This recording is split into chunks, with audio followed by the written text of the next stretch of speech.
Olá pessoal, tudo bem?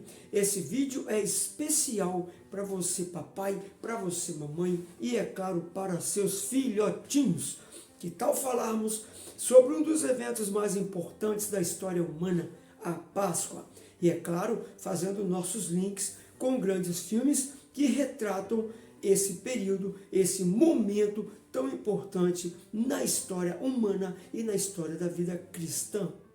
Bem, antes da Páscoa que Jesus celebrou e que nós todos celebramos até hoje, a história remonta a mais de 1000 anos antes de Jesus.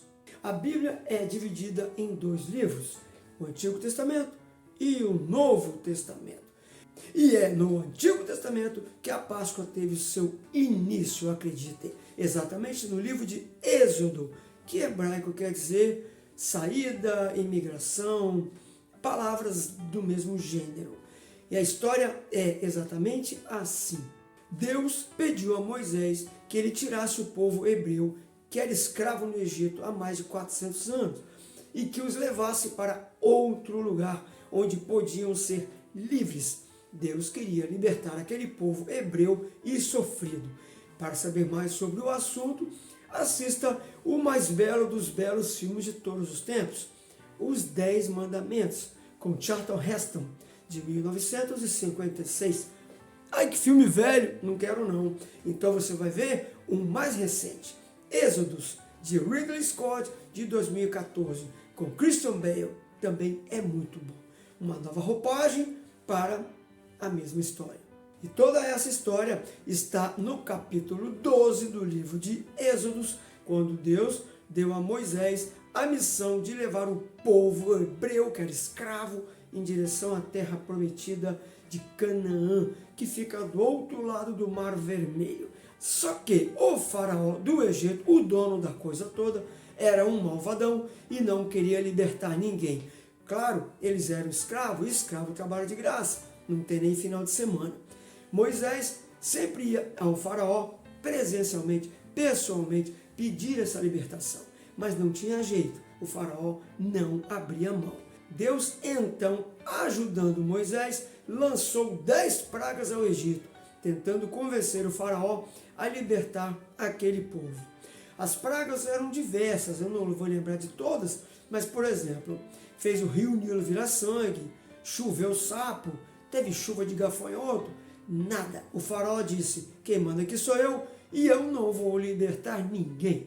E entre as 10 pragas, a última foi a pior. Deus ia matar o primogênito de cada família. Deus pediu então que Moisés avisasse o povo uma coisa muito importante. No 10º dia daquele mês, que o povo tomasse um cordeiro, um animal, e matasse. Naquela época era comum matar animais em sacrifício de alguma coisa. E eles tinham também que comer a sua carne. Pronto, mas que também usassem o sangue do bicho, do animal, para marcar a porta da sua casa com aquele sangue. Na porta da casa deveria ter uma marca feita com o sangue do animal morto naquela noite. E para que isso? O sangue seria um sinal que quando Deus passasse naquelas casas e visse o sangue na porta, nada ia fazer àquela família. Deus passou pelas casas que tinham a marca e nada aconteceu, é claro. Entretanto, o faraó ele não tinha nada na porta, ele nem era hebreu e nem temia o grande Deus. Então, o filho do faraó morreu. Gente, mas como assim? Deus é tão mau, sai matando todo mundo, inclusive criancinhas? Calma, isso é outra história que podemos falar mais tarde.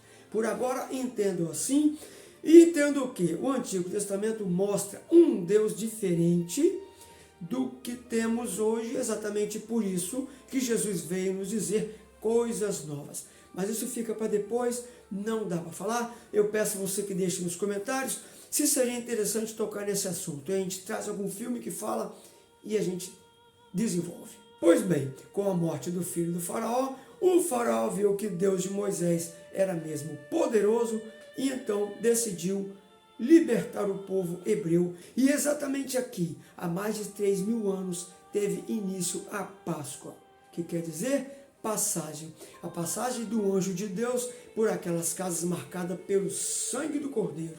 Foi um grande momento de celebração, de passagem, de salvação, e a partir daí Moisés conseguiu libertar o povo da escravidão e ir para a terra prometida. Mas ainda há muita história a partir daí, não dá para falar aqui. Vamos ficar apenas nesta passagem que significa Páscoa. Muita coisa está nos filmes, por exemplo, os 10 mandamentos que eu disse, Êxodos e entre outros sobre o assunto.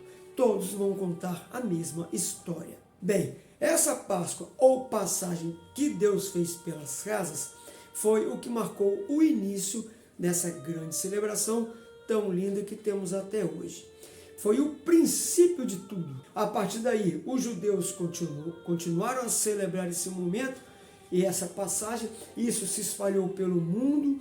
Vocês vão ler ou vão também ter o conhecimento de que essa celebração da Páscoa está relacionada a agradecimentos de boa colheita, início da primavera no hemisfério norte, etc. Pode até ser, não vamos desclassificar isso, mas a verdadeira história está no livro de Êxodos, capítulo 12. E fim. Tchau. Não, claro que não.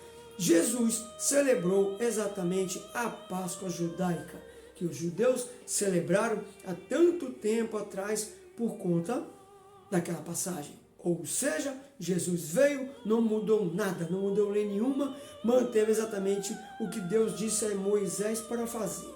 E Jesus fez mais, celebrou isso numa quinta-feira, que foi a última ceia que ele teve com os seus discípulos.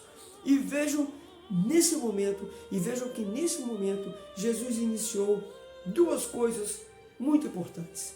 A primeira, Jesus instituiu a Santa Eucaristia, quando ele ofereceu o pão e o vinho, significando o corpo e o seu sangue, fazendo uma referência porque ele seria morto exatamente no dia seguinte, na sexta-feira. E aí então começa a paixão de Cristo, ou seja, todo o sofrimento que ele passou até ser crucificado e morto e ressuscitado no domingo de Páscoa. E por isso dizemos que ele está vivo entre nós. Jesus é um Deus vivo. Não se esqueçam disso. Uma outra coisa que Jesus instituiu foi o sacerdócio. Ou seja, ele pediu que seus discípulos continuassem o seu sagrado ministério. Isso também foi muito importante, porque imagina você, depois de tudo que ele passou, depois de tudo que ele ensinou e viveu, a história dele ser esquecida, não ser levada adiante por ninguém. Pois bem, está aí a origem da Páscoa. Essa história linda que você encontra em tantos filmes, como eu disse, na internet, mas especialmente e principalmente na sua Bíblia. Mas e os ovinhos de chocolate e os coelhinhos de Páscoa? Onde é que ficam nessa história toda? Bem, eles têm a ver com isso porque, na verdade, esses são símbolos criados, vieram de festas até muito antigas. As pessoas celebravam a chegada da primavera, quando as flores voltavam a nascer, os campos ficavam mais verdes e tudo se renovava. Por isso, o ovo virou um símbolo de vida nova. E o coelho, que tem muitos filhotinhos, representa a fertilidade e a alegria da vida. Com o tempo, a igreja foi deixando unir essas tradições com o verdadeiro sentido da Páscoa cristã. Mas atenção, esses símbolos não pertencem à igreja, é coisa nossa mesmo de cultura popular. E o mais importante de tudo é que nesse período de Páscoa, ter respeito pelos acontecimentos na vida e morte e ressurreição de nosso Senhor Jesus, chocolates e coelhos fazem parte da nossa cultura.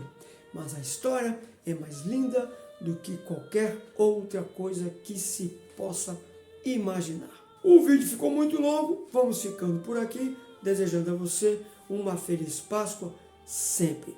Eu peço o seu joinha, quero que vocês fiquem bem, deixe seu joinha nesse vídeo, se inscrevam no canal se for possível, ative as notificações e assim não perde nenhum vídeo novo, que semana que vem vamos trazer mais dicas de cinema para você. Até lá!